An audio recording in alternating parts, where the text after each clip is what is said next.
When the HOA president boxed in my ranch and locked the gate, everyone thought I'd just give up. But I wasn't about to cave. I turned the tables with one move they never saw coming. I've seen storms tear down fences before, but never one like this. This fence wasn't built of wood or wire. It was built of rules, arrogance, and a padlock.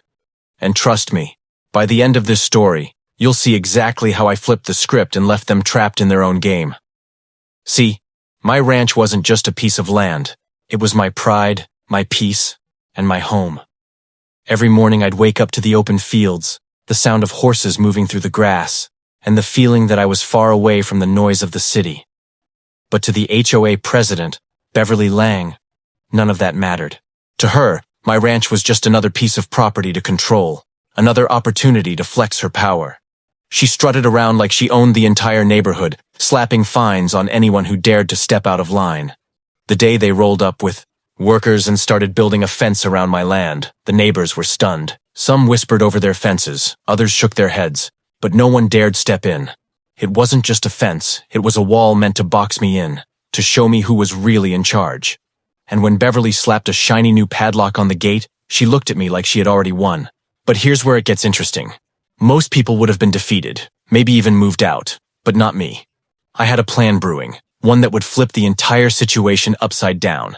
And later in this video, you're going to find out exactly how I pulled it off. Let's just say, the fence they built to trap me became the cage they couldn't escape from.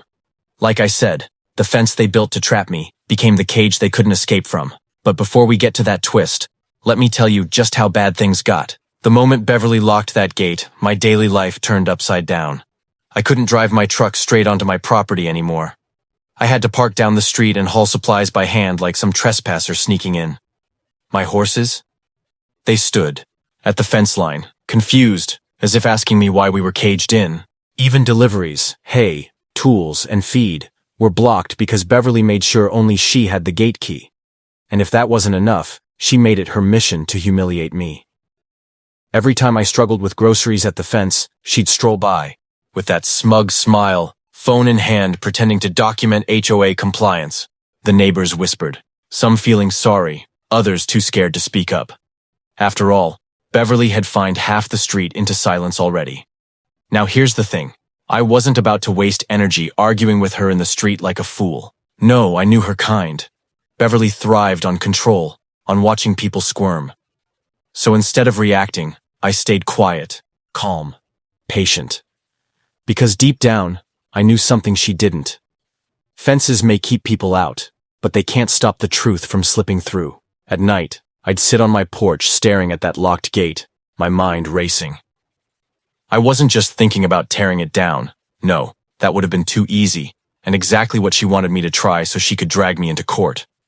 I needed a move so sharp, so final that when it hit, there'd be no coming back for her or the HOA board. And trust me, that move was coming.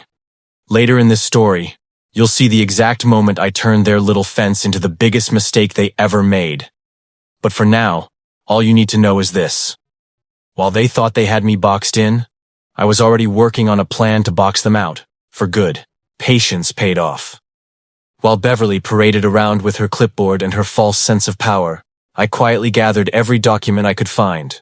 Property maps, deed records, easement rights. If it had my name on it, I had it stacked neatly on the kitchen table. And the deeper I dug, the more I realized something Beverly had overlooked. That little strip of land where she planted the HOA fence. It didn't even belong to the HOA. It was listed as part of an old access easement, which meant whoever owned it, owned the gate. I didn't slam my fist on the table. I didn't storm out shouting victory. I just smiled. Because in that moment, the game shifted. Beverly thought she was holding the only key, but I was about to buy the entire lock.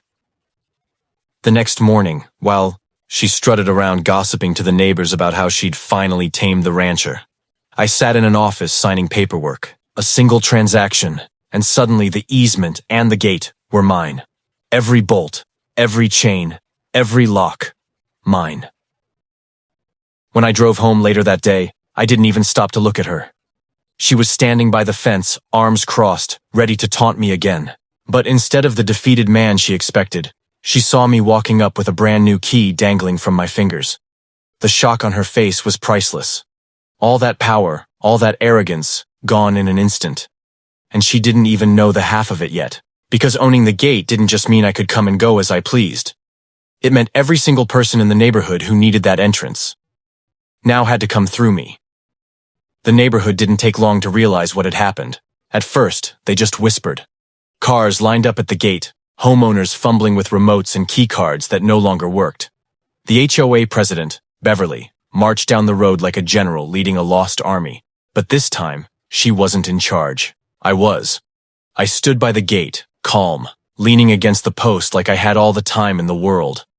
One by one, the neighbors asked the same question. Why won't it open?